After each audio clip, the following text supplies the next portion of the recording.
বাচ্চা কাচ্চা অসুস্থ হয়ে পড়লে একজন মায়ের যে কতটা মন খারাপ থাকে সেটা একজন মাই শুধু বুঝতে পারে।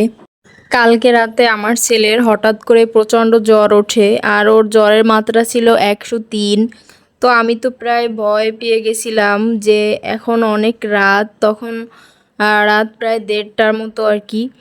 তো আমি অনেক ভয় পেয়েছিলাম যে আল্লাহ এখন কোথায় নিয়ে যাব, ওকে কি করব।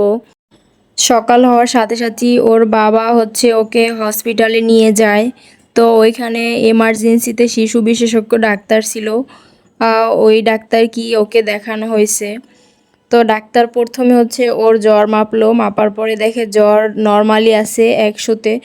তো ডাক্তার ওকে কিছু ওষুধ আর এই 3টা ওষুধ দিছে, আর সাপোজিটার দিছে। তো বলছে যে যখনই জ্বর 100-র উপরে উঠবে তখনই একটা সাপোজিটার দিবেন, আর এই ওষুধগুলো নিয়মিত খেলে মানে 2 দিন অপেক্ষা করতে বলছে।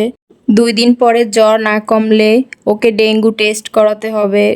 ডাক্তার বলছে যে 2 দিন পরে আবার ওকে হসপিটালে নিয়ে যেতে হবে। আর এদিকে তার বাবা তার জন্য স্যুপ কিনে নিয়ে আসছে যে এগুলো রান্না করে আমার ছেলেকে খাওয়াও।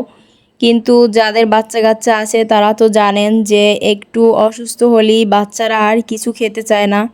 আর আমি কখনো ওকে জোর করে কিছু খাওয়াই না, ও যেটা খায় নিজের ইচ্ছেতেই খায়।